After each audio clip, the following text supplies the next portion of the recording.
Amis de la Formule 1, Silverstone approche et il y a deux révélations techniques absolument incontournables que je dois vous raconter.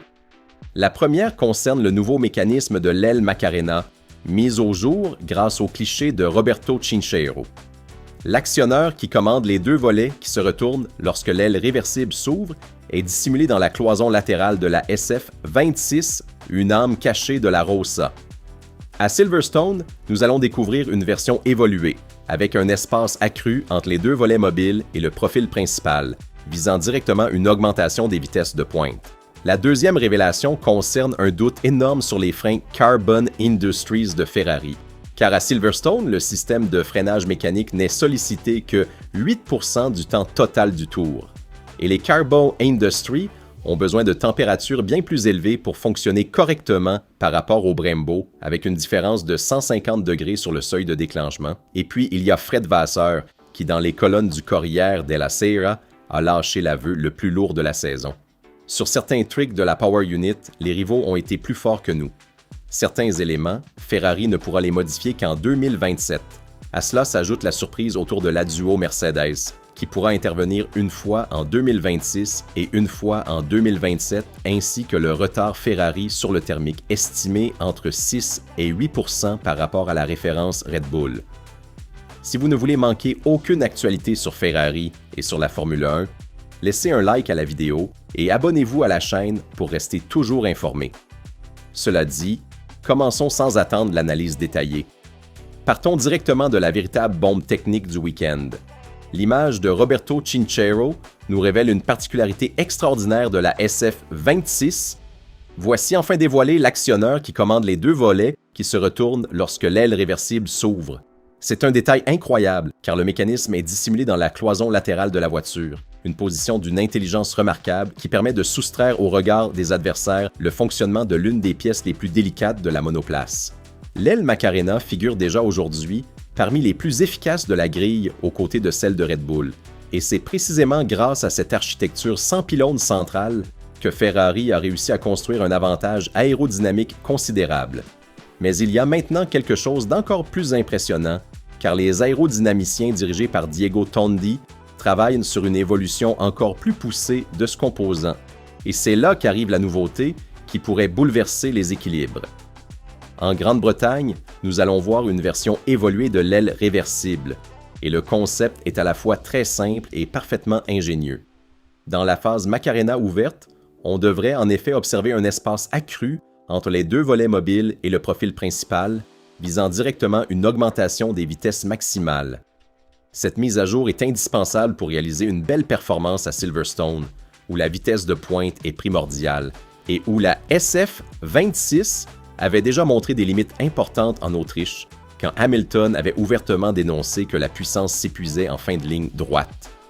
C'est aussi une évolution importante en vue de Spa, où il sera encore plus crucial de réduire la traînée de la monoplace, en particulier dans le premier et dans le troisième secteur.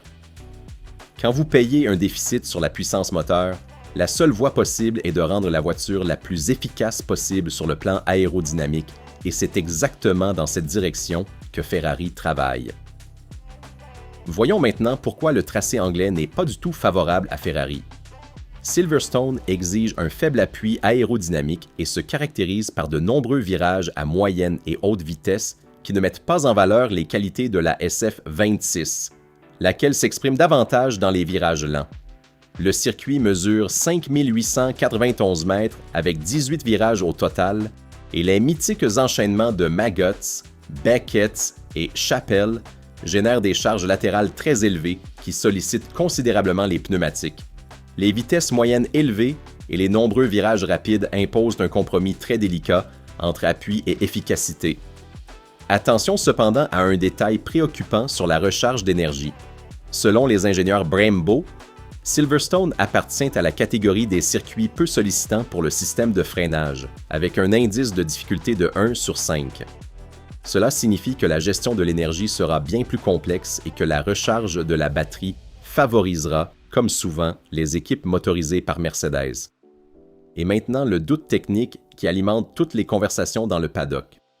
Si vous regardez les données Brembo, vous constaterez que l'utilisation du système de freinage mécanique à Silverstone représente à peine 8% du temps total du tour. Le reste est confié au freinage via la MGU-K et à l'absence totale d'utilisation des freins, compte tenu de la vitesse très élevée du tracé anglais. Ferrari est équipé de disques Carbon Industry, dont l'avantage est de très bien fonctionner à haute température, en évitant cette imprévisibilité typique des Brembo entre 900 et 1200 degrés. Mais ce décalage vers les valeurs de haute température a une contrepartie extrêmement négative. On passe des 200 degrés de seuil de fonctionnement correct des Brembo aux 350 degrés des Carbon Industry, soit 150 degrés de différence. Avec seulement 8% du temps au tour consacré à l'utilisation des freins, la question est lourde. Comment Hamilton et Leclerc vont-ils réussir à les maintenir en température? Et c'est là qu'arrive le détail crucial concernant les deux pilotes Ferrari.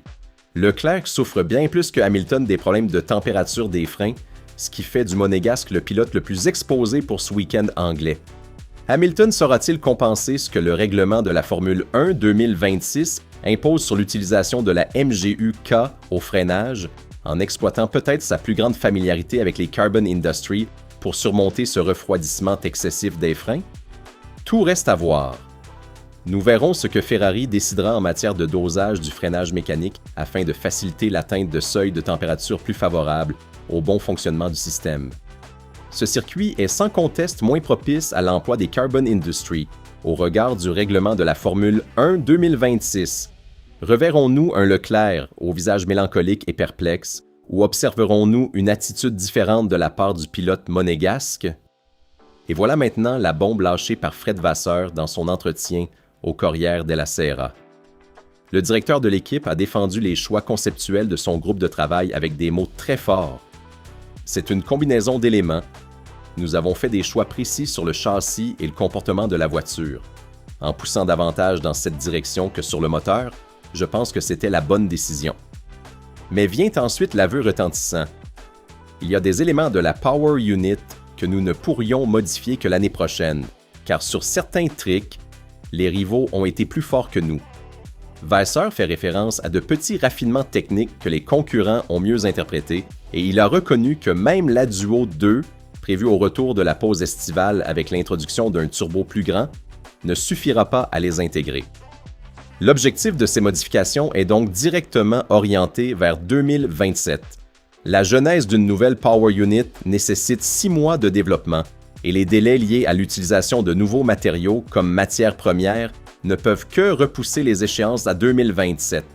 Et à propos de la Duo, Vasseur n'a pas caché une autre surprise. Le Français a reconnu que Mercedes pourra à son tour intervenir sur sa Power Unit une fois en 2026 et une autre fois en 2027. Ce n'était pas le tableau que nous avions, a-t-il dit textuellement. Le système ne repose pas sur les résultats, mais sur le calcul de la puissance du moteur thermique, et Ferrari ne disposait pas de toutes les données que la fédération utilise pour mesurer les paramètres. Mais nous avons été surpris, seulement Red Bull plus que nous, a conclu le directeur d'équipe. Red Bull s'est en effet vu attribuer le statut de Power Unit de référence, et selon ce que rapporte The Race, le retard Ferrari sur le moteur thermique se situe désormais entre 6 et 8% par rapport à la référence Red Bull, un chiffre très lourd qui explique énormément de choses dans la saison 2026. Terminons avec les déclarations officielles de Vasseur à la veille du week-end sprint anglais. Silverstone représente un défi très différent par rapport à l'Autriche. Nous arrivons après avoir analysé attentivement la course de Spielberg et identifié plusieurs axes d'amélioration. Nous savons que le niveau de la compétition sera comme toujours extrêmement élevé et chaque détail fera la différence. Comme toujours avec le format sprint, nous n'aurons qu'une seule séance d'essai libre avant d'entrer dans une phase compétitive. Il sera donc fondamental de partir du bon pied dès le départ. Pour Lewis, c'est une course particulière et nous savons quel soutien immense il recevra de la part des fans britanniques. L'échec autrichien n'était pas uniquement dû au déficit moteur, mais aussi à l'altitude qui ne permettait pas d'exploiter au mieux le turbo de taille réduite et à un réglage trop agressif sur l'essieu avant qui a surchauffé les pneus arrière. Restez attentifs aux portions à plein gaz, qui pourraient à nouveau rendre la SF 26 très gourmande en énergie. Le week-end de Silverstone réunit des ingrédients extraordinaires et la partie est loin d'être terminée.